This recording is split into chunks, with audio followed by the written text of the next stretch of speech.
The original LEGO Star Wars video games were a prominent part of my adolescence, combining two of my favorite things at the time in a compelling interactive experience. Subsequent LEGO titles would impress less and less to where I eventually stopped bothering, only revisiting the first two entries through the complete saga for nostalgic throwbacks every now and again. So imagine my excitement at seeing the franchise come back with LEGO Star Wars The Skywalker Saga in 2022, a modernized reimagining promising a return to the magic of that galaxy far, far away for a new generation. A few hours into the game, I felt sorry for that generation. The Skywalker Saga simultaneously fails to respect the intelligence of longtime fans or properly cater to its supposed target audience. While LEGO may be predominantly marketed towards children, it has retained an older demographic over the years, something any revitalization of a retro series ought to consider and embrace. The game tries so hard to dress itself up as mainstream, featuring many common mechanics and systems within the current AAA sphere, from quick-time events, open-ish worlds, waymarkers, a combo-based combat style, over-the-shoulder shooting along with a cover system, skill trees, side quests, and so on. This is accompanied by a messy heads-up display, with excessive elements cluttering my screen from objective markers, a mini-map, spoken and informational text, a combo meter, health bars and damage indicators, stud gauges, and various other prompts. I opted to turn parts of the HUD off because it doesn't all have to be here, and if I'm feeling overloaded, I can't imagine how people unfamiliar with these gaming trends must feel. The menus are equally immoderate, with pictures, icons, scattered information, and options across multiple sub-menus, some of which are redundant. Look at the pause screen from the original LEGO Star Wars. Plain and easy to use. Similarly, swapping characters is as simple as pressing one button no more than a few times, or when entering free play mode, selecting from one big roster. In Skywalker Saga, to access other characters, I usually have to manage and assign a party by navigating through a fragmented selection process with different folding layouts, classes, and costumes, and this needless complexity applies to other submenus as well. I know Skywalker Saga has a lot more going on, but there had to have been a more intuitive way to organize and present it all, especially for first-timers. Seeing how both these iterations of LEGO Star Wars pull from the same source material, I think the best way to demonstrate their gameplay differences is to compare a story mode level from each, Darth Vader and the High Ground, both based on the iconic duel between Anakin and Obi-Wan on Mustafar, a pivotal event in the films and the closing chapter of both games' prequel trilogy content. Given the context and finality of these levels, it makes sense for them to be more challenging. Let us begin with the original's take on it. Darth Vader turns up the heat immediately, as players need to platform down a hallway while the floor caves into the lava, pushing them forward. The next area triggers a deadly time limit that can be extended by rebuilding broken bits of the environment, which is very helpful as players exhaust the room of optional collectibles and try to find a way out. The level proceeds to another collapsing walkway, this time testing cooperation as the Jedi must work together to clear an escape route using nearly all their abilities. This is followed by perhaps the hardest section in the game, precisely jumping to the end of all these tiny sinking platforms where a tilting pillar must be scaled and jumped off before it submerges. At last, our characters turn to fight one another, each with extra health, demanding mastery of advanced lightsaber skills to quickly kill the opponent, steering clear of the lava as the island falls apart. Regardless of who wins here, the game has the same outcome, which I don't normally like, but it makes sense to end the level anyway in multiplayer, and I appreciate how the final cutscene refrains from jokes, leaving the film's serious story somewhat intact. Overall, Darth Vader exhibits a great degree of challenge and maturity befitting a climactic level like this. Now let's go through the Skywalker Saga's sorry excuse. The High Ground begins with a duel against Anakin, giving us a taste of the boss-style combat. Different buttons execute alternate attacks or evasions for a slight advantage, but honestly, just mashing inputs will get perfectly fine results. This is compounded by single-button QTEs that hardly matter at all, since neither character takes or receives damage regardless of participation. Afterwards, Anakin flees and shuts a door behind him. Normally, C-3PO must be disassembled to reach a button allowing R2-D2 to do a copy and pasted minigame aligning an image on a computer panel, and by this point in my playthrough I was already sick of these. Once inside the building, Anakin pretends to tear apart the interior to generate a sense of urgency like in the original, despite there being no actual time limit. The same scenario repeats itself, then it's 3PO's turn for a terrible minigame with a panel giving only one selectable option to open a door.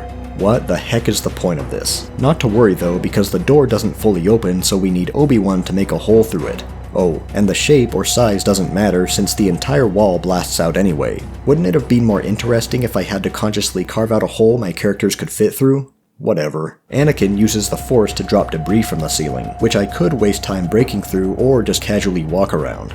Okay. Next, the droids need to fight some dudes and build some machinery, so that Obi-Wan can tightrope walk on a narrow beam whereon I literally cannot fall unless I deliberately hop off. No balancing required. More dueling ensues and Obi-Wan comes to the base of a sinking pillar. The game acts like the rising lava is pressuring me to climb, when in reality it stays put at each level reached, so even if I somehow fell, I'd have a convenient safety net. Not that climbing poses any challenge, my character automatically leaps to the next handle by repeatedly pressing the button, so I don't have to aim or guide Obi-Wan up. There's nothing for the droids to do during this section, so in co-op, whoever is controlling them can have fun standing useless until the other player finishes. Everyone meets back up on these floating platforms above the lava river, followed by even more fighting and more identically pointless droid panels. As 3PO, getting between platforms is done by simply pressing jump when next to them. No precision or skill needed. This trash fire level ends with the expected mindless QTEs and a meme-filled cutscene ruining any semblance of drama from its source material.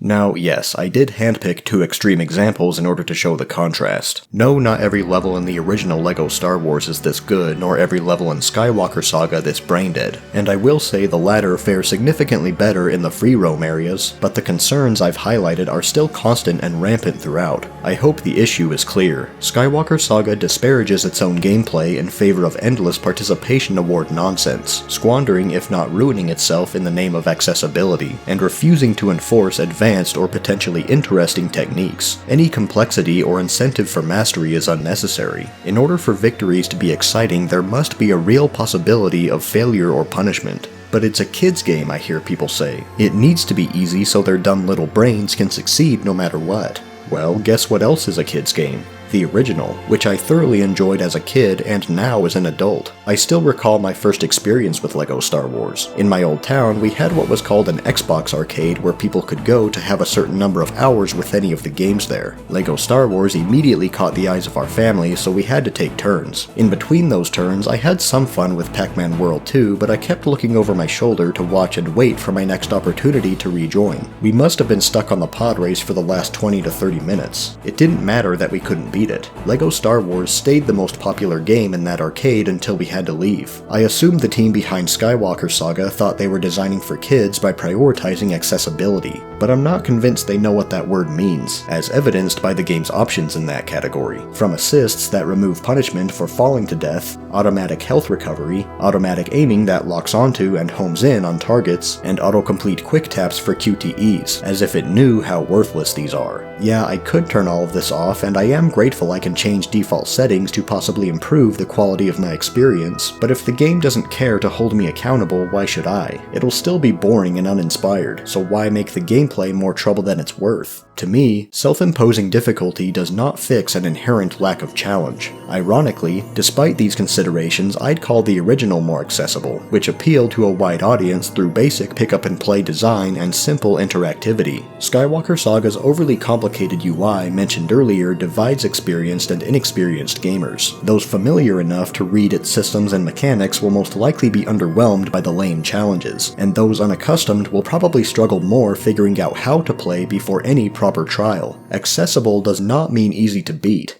It means easy to understand. Analyzing this decline of a childhood classic, I'm disappointed with Traveler's Tales' willingness to dumb down or trivialize gameplay in a misguided and failed attempt to appeal to the lowest common denominator. No such compromise existed in the games I loved growing up, and in many cases I've continued to enjoy them for that reason. I'm not even advocating for higher difficulty, as there are plenty of good modern titles all over that spectrum. We don't create or hold on to fans by shying away from what makes video games fun and unique, and we certainly don't help newcomers by confusing them with basic things like user interfaces. If I were to recommend either the original or the Skywalker Saga, especially to someone younger or less experienced, there's no doubt in my mind which one I'd pick. It's been a long time since I felt the magic of LEGO or Star Wars, and now I'm not expecting to relive it anytime soon. But at least the memory lives on and those old classics still exist, and in the meantime, there are plenty other franchises that transcend age barriers. Unless this series undergoes a fundamental shift in priority,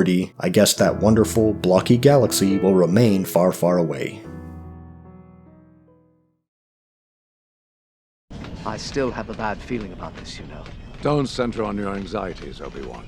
Keep your concentration here and now, where it belongs. But Master Yoda said I should be mindful of the future. But not at the expense of the moment. Be mindful of the living force.